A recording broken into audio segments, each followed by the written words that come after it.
Hello dear students, today we are starting a new exercise 11th B. So before we start the exercise, first we watch the concept. So note down the heading direct variation. What is the direct variation? In the direct variation, an increase in one variable is always accompanied by a corresponding increase in the other variable.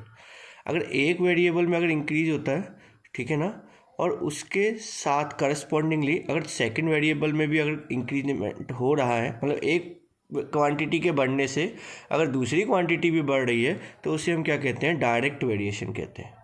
आ रही है बात समझ में? For example, जैसे x के बढ़ने के साथ में अगर y भी बढ़ता है, तो इन दोनों में क्या है? डायरेक्ट रिलेशन है, डायरेक्ट वेरिएशन है। दैट मीन्स इसके बढ़ने के साथ में एक बढ़ रहा है। सिमिलरली अगर x को अगर कम किया जाए तो y भी क्या हो रहा है? कम हो रहा है। ठीक है, फॉर एग्जाम्पल देखते हैं। सपोज जैसे आपने कोई भी बर्गर की क्वांटिटी है, जैसे आप किसी पर्टिकुलर शॉप पे गए बर्गर, या आपने एक पिज़्ज़ा ऑर्डर किया। सो उसका जो प्राइस है कितना हो जाएगा? सपोज़ करो जैसे 50 रुपीज़। ठीक, अगर आपने 2 बर्गर ऑर्डर किए तो इसका प्राइस कितना होगा? 100 रुपीज़। अगर आपने 3 बर्गर ऑर्डर किए तो इसका प्राइस कितना होगा? 150 रुपीज़। अगर आपने 4 बर्गर ऑर्डर किए तो इसका प्राइस कितना होगा? 200 रुपीज़। तो आप क्या चेक कर रहे हो? When we increase the quantity of burger, then it correspondingly increase the price. ठीक है, यानी कि इसके बढ़ने के साथ में ये बढ़ रहा है। ठीक, तो इन दोनों में क्या है? डायरेक्ट वेरिएशन है। क्या है? Direct variation.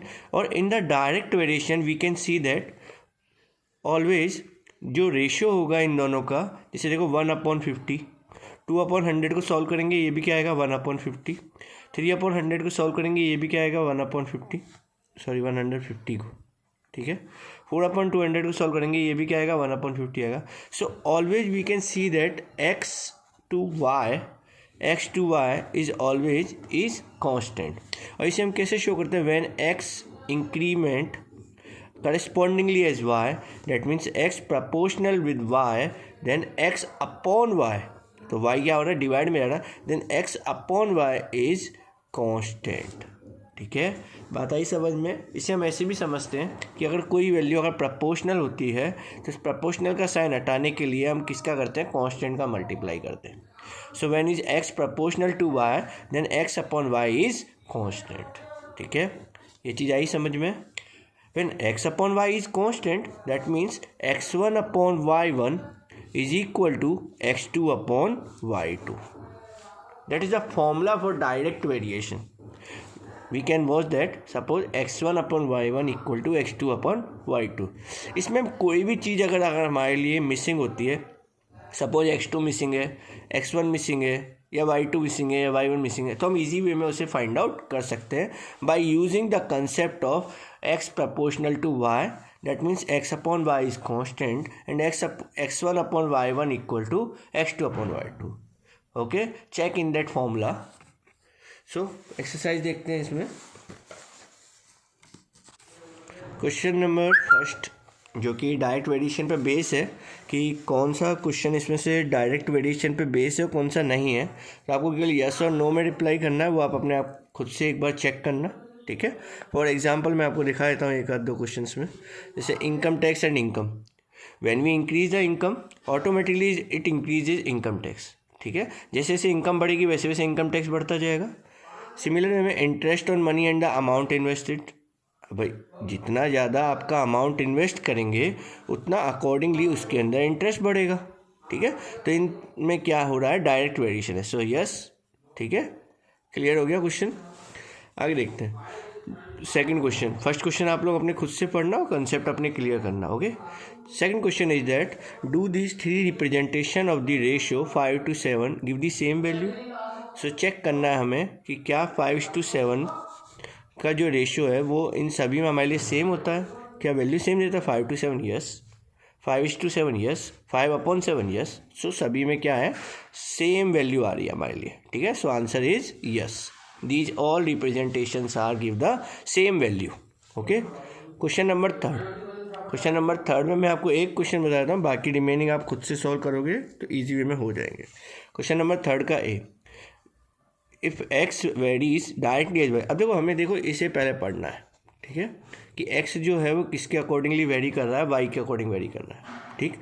X equal to 10 and Y equal to 6, find Y when X equal to 35। तो देखेंगे इसको, क्वेश्चन नंबर 3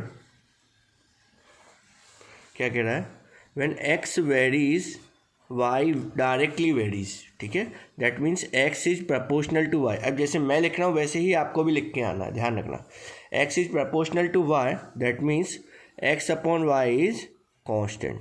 फर्स्टली हमें कंसेप्ट लिखना है, so X upon Y is constant, so x1 upon y1 is equal to x2 upon y2। So x1 हमारे लिए क्या है 10, क्वेश्चन में देखो गिवन है हमारे लिए, x1 हमारे लिए 10 है, y1 is 6, find the value of y2 and x2 is 35, ठीक है। So 10 upon 6 is equal to 35 upon y2। अब सॉल्व करने के लिए क्या करेंगे, क्रॉस में multiply, so y2 is equal to 35 into 6 divide by 10, ठीक है। सॉल्व करते हैं इसको, ये गया 5 से गया ये 7 टाइम, ये गया 2 टाइम, 2 से गया ये 3 टाइम, 7 इंटू 3 इज 21, ठीक है। So y2 is 21 and you can check also yourself that 10/6 ratio is 5:3, okay, and 35:21 ratio is 5:3, ठीक है। तो दोनों में हमेशा रेशियो देखो, हमेशा इसमें क्या रहता है, सेम रहता है। क्लियर है, समझ में आ गया। नेक्स्ट क्वेश्चन देखते हैं इसके आगे, pause the video and note down that answer.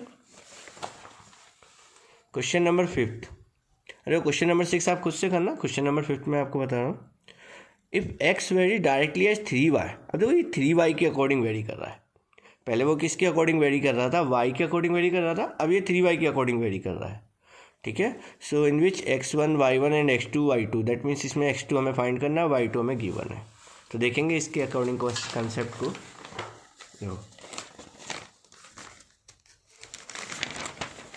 देखो हमें क्या दे रखा है, when x increases 3y is increases, ठीक है। So x is proportional to 3y, that means x upon 3y is constant, so formula will be x1 upon 3y1 is equal to x2 upon 3y2। Clear. So देखेंगे यहाँ पे x1 कितना है हमारे पास 8, y1 कितना है इसमें हमारे पास 3, x2 हमें इसमें फाइंड करना है, एंड y2 हमें कितना दे रखा है 27, ठीक है। तो वैल्यू पुट करते हैं इसमें, 8 upon 3 into 3 is equal to x2 upon 3 into 27, ठीक है। 3 से 3 यहीं पे कैंसिल हो गया, चाहे तो हम 3 से इस 27 को भी कट कर देते हैं, 3 से 27 गया 9 time, so x2 is equal to 9 multiply by 8 कितना हो गया 72, ठीक है। So answer is 72। Clear. So इस प्रकार से आपका एक्सरसाइज 11th भी आप लोगों का कंप्लीट हो गया। इसके जो रिमेनिंग क्वेश्चन है वो आप खुद से एक बार ट्राई करना, okay. Thank you very much. Pause the video and note down that notes.